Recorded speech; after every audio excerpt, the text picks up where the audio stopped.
बिस्मिल्लाहिर्रहमानिर्रहीम। अस्सलाम वालेकुम नाज़रीन, आप यूट्यूब चैनल देख रहे हैं। मैं इमरान खान हूँ। सारी तफसीलात मैंने इकट्ठी की हैं कि DGSPR ने क्या बात की और किसके सवाल का क्या जवाब दिया। और ये एक बड़ी बारीक वारदात है जो अब शुरू हो गई है, लेकिन चीज़ें मैं आपके सामने सारी अभी रख देता हूँ। दो चीज़ें उससे पहले मैं आपको दो तीन चीज़ें आपको बताना चाहूँगा। एक तो मैं आपको सुनवाता हूँ इमरान खान साहब का एक स्टेटमेंट जो उन्होंने माजी में दिया था। जो इमरान खान साहब ने कहा था ना, वो एग्जैक्टली वैसे ही इस वक्त पाकिस्तान में हो रहा है। इमरान खान साहब ने 15 मई 2022 को ये बात कही थी। तो जो इमरान खान ने कहा था जरा आप सुने। अब ये जाएंगे अमेरिका के पास, अमेरिका के पास जाके कहेंगे कि खुदा के वास्ते हमें बचा लो, नहीं तो इमरान खान वापस आ जाएगा। जब अमेरिकन अगर इनकी मदद करेंगे, कभी भी अमेरिकी मदद नहीं करेंगे जब तक वो इनके गले में जंजीर पूरी तरह टाइट करके नहीं डालेंगे।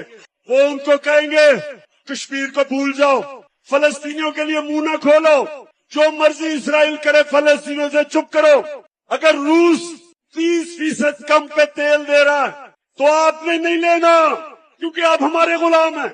अगर आपने 30 लाख टन गंदम आपको जरूरत है, आप रूस से नहीं ले सकते। अगर आपने पाकिस्तान को अगर ईरान से सस्ती गैस मिलेगी, वो कहेंगे हमने आपको इजाजत नहीं दी।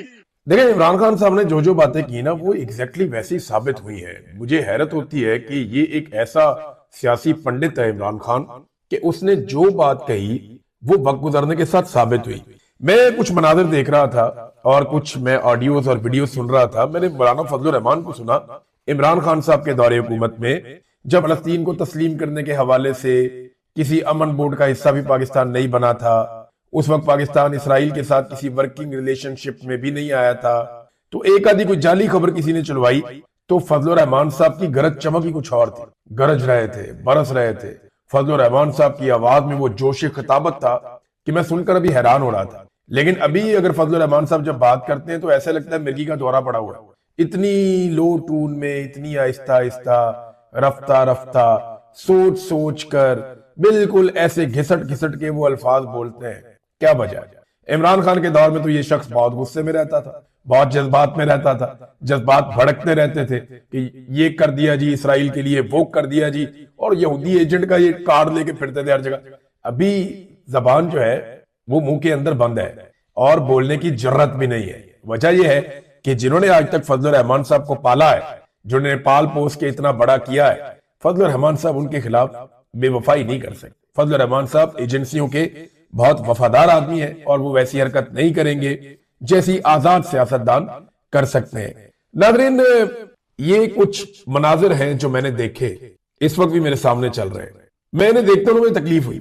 देखिए, पाकिस्तान का दावा गया, पाकिस्तान कहता है जी हम इसलिए गए गजा अमन बोर्ड के अंदर कि हम एक नस्ल कुशी को रोकना चाहते हैं। हम ये चाहते हैं कि नस्ल कुशी ना हो, जो जुल्म और ज्यादती फलस्तीनियों के ऊपर हो रही है वो बंद हो जाए। ये पाकिस्तान का दावा है। लेकिन फील्ड मार्शल और शहबाज शरीफ ने वहां पे जो मुलाकातें की हैं और जो इवेंट के अंदर उनकी शिरकत है, उसमें एक मिनट के लिए भी उनके चेहरे पे संजीदगी नहीं थी। मुस्कुराहटे, कह कहे, खिलखिलाकर हंसना, खुश होना, यानी उनकी बाछियां खिली हुई थी। आप किसी मर्ग वाली जगह पे जाए या किसी दुख वाली जगह पे जाए या किसी तकलीफ वाली जगह पे जाए तो क्या आप ऐसे हंसते हैं, आप ऐसे इंजॉय करते हैं, या आपकी ऐसी बॉडी लैंग्वेज होती है? एहसास ही नहीं है। मिसाल के तौर पे झगड़ा हो गया दो ग्रुप्स के बीच में, एक ग्रुप के 70-80 हजार बंदे मर गए। अब वो ग्रुप के लोग सुलह करने के लिए बैठे हैं और जंग बंदी और लड़ाई बंद करने के लिए वहां बैठे हैं, और जिनके बंदे मरे हैं वो खिलखिला के हंस रहे हैं। आप फलस्तीनियों को क्या पैगाम दे रहे हैं? ये दांत वहां पे अंदर रखे जा सकते थे, थोड़ी देर के लिए संजीदगी इख्तियार की जा सकती थी, लेकिन जैसे ही इन्हें कोई छोटा मोटा लीडर मिल जाता है, इनकी बाछियां खिल जाती है, फोटो बन जाएगा, वीडियो बन जाएगी, आगे निकलो अच्छा टिकटॉक बन जाएगा। तो सारे ही टिकटॉक पे लगे हुए। फलस्तीनियों की दिल आजारी की है इन्होंने वहां कह के लगा लगा के, जिस तरह ये लोगों को मिलते रहे, इनकी खुशी छुपाए नहीं छुप रही थी। अब पाकिस्तान और जो इसराइल का रिलेशन है ना, वो कैसा है मैं आपको बिल्कुल सादा कर देता हूँ। पाकिस्तान के हर आदमी को समझ आ जाएगा। किसी गांव देहात में या किसी शहर में कोई दो लोगों का नाजायज ताल्लुक बन जाता है ना, तो वो दुनिया को नहीं बताते कि हमारा नाजायज ताल्लुक बन गया। बल्कि जब कोई उन्हें पूछता है तो वो कहते हैं नहीं नहीं मैं तेन जानता भी नहीं। बल्कि वो ये कहते हैं जी मेरा तो उससे ताल्लुक ही नहीं है। उन्हें नहीं जी हमारे बीच में कोई नाजायज ताल्लुक नहीं है, आप झूठ बोल रहे हैं। वो दो लोग तो बड़ी कामयाबी से अपना ताल्लुक छुपा रहे होते हैं, लेकिन पूरे गांव को और पूरे शहर को पता होता है कि इनका आपस में नाजायज ताल्लुक है। तो पाकिस्तान ने इसराइल से उस तरह का एक नाजायज ताल्लुक बना लिया। मैं मिसाल थोड़ी सी आपको और लगेगी, अजीब लगेगी, लेकिन वैसा ही है। आप कान को इधर से पकड़े या घुमा के इधर से पकड़े, आप अपने पासपोर्ट पे कुछ भी लिखे, आपका अब इसराइल के साथ एक वर्किंग रिलेशन है और आप इसराइल की तहफ्फुज के लिए काम करने जा रहे हैं, वो आपको करना पड़ेगा। देखे ना, डोनाल्ड ट्रंप की ये खूबी है कि वो झूठ नहीं बोलते नॉर्मली। मैंने डोनाल्ड ट्रंप के जितने स्टेटमेंट सुने, मुझे लगा कि डोनाल्ड ट्रंप के अंदर एक बड़ी खूबियों में खूबी ये है कि वो झूठ बोलते ही नहीं, वो सीधी बात करते हैं मुंह के ऊपर टक करके। ये लो, नुकसान हो जाए बेशक, कई दफा नुकसान हुआ डोनाल्ड ट्रंप को। डोनाल्ड ट्रंप अपनी बात वापस ले लेते हैं और बताकर वापस ले लेते हैं, झूठ नहीं बोलता। तो डोनाल्ड ट्रंप की ये खूबी है और इस खूबी ने डोनाल्ड ट्रंप के पीछे चलने वालों को मुसीबत डाली हुई है। डोनाल्ड ट्रंप अपने मुंह से बार बार कहता है कि मेरा जो गजा अमन बोर्ड है, इसका सबसे बड़ा मकसद हमास का सफाया और हमास को गैर मुसल्ला करना है फौरी तौर पे। नहीं, ये हमें करना पड़ेगा, हमास का खात्मा करेगा। डोनाल्ड ट्रंप उसका अगला मिशन भी बताते हैं कौन करेगा, कैसे करेगा। तो डोनाल्ड ट्रंप तो क्लैरिटी के साथ आ रहे हैं कि जनाब मेरा ये गजा अमन बोर्ड है, इसके जरिए से मैंने हमास को गैर मुसल्ला करना नहीं होगा, सफाया करूंगा। और सफाया कौन करेगा, किससे करवाऊंगा, ये भी बता दिया। दूसरी तरफ ताहिर अशरफी और हमनवा या पाकिस्तान की एस्टेब्लिशमेंट के टाउट्स या पाकिस्तान की एस्टेब्लिशमेंट के सोर्सेज या खुद पाकिस्तान की एस्टेब्लिशमेंट, वो लगातार इस बात पे बदलते हैं कि नहीं नहीं डोनाल्ड ट्रंप ऐसा नहीं करेगा। ताड़ा फुप्पी का पुत्र है भाई, डोनाल्ड ट्रंप खुद कह रहे मैं ये काम करूंगा, आप कौन होते हैं ये कहने वाले कि वो नहीं करेगा? वो करेगा और जिससे उसने करवाना है उससे वो करवाएगा। और जिन जिन लोगों ने वादे किए हुए हैं, जिन जिन लोगों ने अर्जियां डाली हुई हैं, उन्हें वो वादे पूरे करने पड़ेंगे। वादे नहीं पूरे करेंगे, इमरान खान मारेगा, क्योंकि साथ ही अमेरिका कहेगा इंसानी हकूक की पामालियां हो रही है पाकिस्तान में, पाकिस्तान के अंदर इंसानी हकूक की पामालियां बंद करें। साथ ही अमेरिका को याद आ जाएगा जनाब 2024 के इलेक्शन में धांधली हुई थी, फिर आपको री इलेक्शन में जाना पड़ेगा, इमरान खान आएगा, वो फैंटी लगाएगा। दूसरी सूरत यह है कि डोनाल्ड ट्रंप की बातें माने, नहीं मानेंगे तो फिर अमेरिका और इमरान खान रल के फैंटी लगाएंगे। इनकी ना हर तरफ से ये फंस गए, बहुत बुरी तरह फंस गए, इनकी बचत नहीं है। इमरान खान को जेल में रखना है तो डोनाल्ड ट्रंप को राजी रखना है, ये इन्हें करना पड़ेगा। इमरान खान साहब का स्टेटमेंट मैंने आपको सुनाया, देखें कैसा आदमी है, इसने आज तक जो भी कहा वो बातें ज्यादातर दुरुस्त साबित हुई और एग्जैक्टली ऐसा लग रहा था कि इमरान खान साहब फ्यूचर में देखकर ये वाली बात कर रहे हैं। अब आ जाए जरा डीजीआईएसपीआर साहब जो है, उनकी जो मुलाकात हुई सहाफियों के साथ, उसमें एक बड़ा इंपॉर्टेंट क्वेश्चन मैं हबीब अकरम साहब के सवाल से आगाज करूंगा। उन्होंने सीधा ही पूछा, उन्होंने कहा जी क्या फौज गजा में जाएगी, इंटरनेशनल स्टेबलाइजेशन फोर्स जो है उसका हिस्सा बनेगी गजा में? तो इस पे डीजी साहब ने कहा जी वहां पे इतने शहीद हो गए, बहुत बुरे हालात हैं। तो उन्होंने कहा जी अमेरिका जो है वो सपोर्ट करता है इसराइल को उस नस्लकुशी में, तो हम अमेरिका को ही एंगेज करेंगे। यानी यहां पे ये कहते हैं कि अफगानिस्तान सपोर्ट करता है दहशतगर्दी को, तो यहां अफगानिस्तान को एंगेज नहीं करना, इधर मारो सारों को बम्बों के साथ, ड्रोन के साथ, जहाज ले जाओ, मारो सबको, अपने लोगों को भी मारो, उनको भी मारो, इनको भी मारो। यहां फॉर्मूला और है। उधर कहते जी क्योंकि अमेरिका इसराइल को सपोर्ट करता है तो हम अमेरिका को एंगेज करेंगे। देखे ना, दोनों जगह अलग अलग फॉर्मूला लगाया हुआ है। जहां जोर चलता है वहां कुछ और कर रहे हैं, जहां जोर नहीं चलता वहां पे कुछ और कर रहे हैं। अब हमें तो सारी जिंदगी ये बताया जैद हामिद ने, हमीद गुल ने और बहुत सारे, अभी थोड़ा अर्सा पहले मैं एक फौजी की, क्लीन शेप फौजी था, बड़े रैंक का ऑफिसर था, वो खड़ा होकर अंग्रेजी में अहादीस पढ़ के सुना रहा था कि स्याह झंडों वाले उठेंगे, वो ये करेंगे, वो करेंगे, और हम ही है वो लोग। वो पूरी कहानी फौजी सुना रहा था। थोड़े दिन पहले मैंने आर्मी चीफ को सुना, वो आप अल्लाह की फौज है, आप अल्लाह के लिए लड़ाई करते हैं। मैं इनको भी सुन रहा था। हमें तो ये हमेशा बताया गया कि हम इसराइल को 5 मिनट में 10 मिनट में पता नहीं क्या से क्या कर देंगे। वो डीजीआईएसपीआर तो बेचारे बन के बैठे हुए कहते नहीं जी, इसराइल जो कर रहा है वो उसको अमेरिका ही रोक सकता है, हम अमेरिका से ही बात कर सकते हैं, इसराइल को हम नहीं रोक सकते। यानी इसका सादा मतलब तो ये है। अच्छा, उन्होंने ये भी कहा कि अमन बोर्ड में शमूलियत पर आप सियासतदानों और सफारतखानों को क्रेडिट दें। यानी पाकिस्तान की फौज या फौज के तर्जुमान वो इस अमन बोर्ड में पाकिस्तान की शमूलियत पर बहुत खुश हैं और उन्होंने साफ कहा कि आप सियासतदानों को और सफारतखानों को इस पर क्रेडिट दें। ये जो इंटरनेशनल स्टेबलाइजेशन फोर्स है और ये बोर्ड, ये दो अलग अलग चीजें हैं। फिर उन्होंने एक और बात की, अब ये दावा है पाक फौज के तर्जुमान का। उन्होंने कहा जी हमास को गैर मुसल्ला करना और फलस्तीनियों से लड़ना हमारी रेड लाइन है, हम किसी सूरत ये नहीं होने देंगे, ना करेंगे। अब ये उन्होंने कह दिया ये नहीं होगा कि ना हम कभी हमास को गैर मुसल्ला करने में आएंगे, ना कभी हम फलस्तीनियों के साथ किसी कंफ्लिक्ट में आएंगे, ये हम नहीं करेंगे। ये बात डीजीआईएसपीआर ने कही। वैसे तो ये भी कहते हैं कि हमारा सियासत में कोई किरदार नहीं। ये जो भी कहते हैं, पहले ये कहते थे हम यरूशलेम फतह कर लेंगे, कश्मीर आजाद करवा लेंगे, तो इन्होंने बहुत झूठ बोले हुए या बहुत गलत बयानियां की हुई। तो इस बयान के ऊपर हमें पता चल जाएगा कुछ अरसे में डीजीआईएसपीआर ने, अगर ये बयान अगर उनका है तो वो एक स्टेटमेंट जारी कर देना डीजीआईएसपीआर कि हमारा ये स्टेटमेंट है, हम कभी भी हमास को गैर मुसल्ला नहीं करेंगे, हमास की जो आजादी की जिद्दोजहद है हम उसके साथ खड़े हैं। ये वो कह देना, स्टेटमेंट करके दे, पता लग जाएगा सवेरे ट्रंप जो है वो कान पकड़वा देगा, लेकिन एक कार्रवाई जो की DGISPR ने, जो असल कार्रवाई है, उन्होंने अमन बोर्ड में शमूलियत का फैसला करार दे दिया कि हुकूमत का है। जनाब ये इसमें हमारा कोई काम नहीं है, हुकूमत का फैसला है। और अगर फौज भेजी कभी हमने गाजा में तो ये फैसला भी हुकूमत का होगा। आसमा शराजी साहब ने सवाल किया कि मशरिक वस्ता के बाहर से कोई मुल्क आएगा, ट्रंप ये कहता है, और वो हमास का सफाया करेगा या उसे गैर मुसल्ला करेगा। तो पार्लिमान को नजरअंदाज आप लोगों ने किया इस फैसले में, जिससे शकूक व शुबहात पैदा हुए।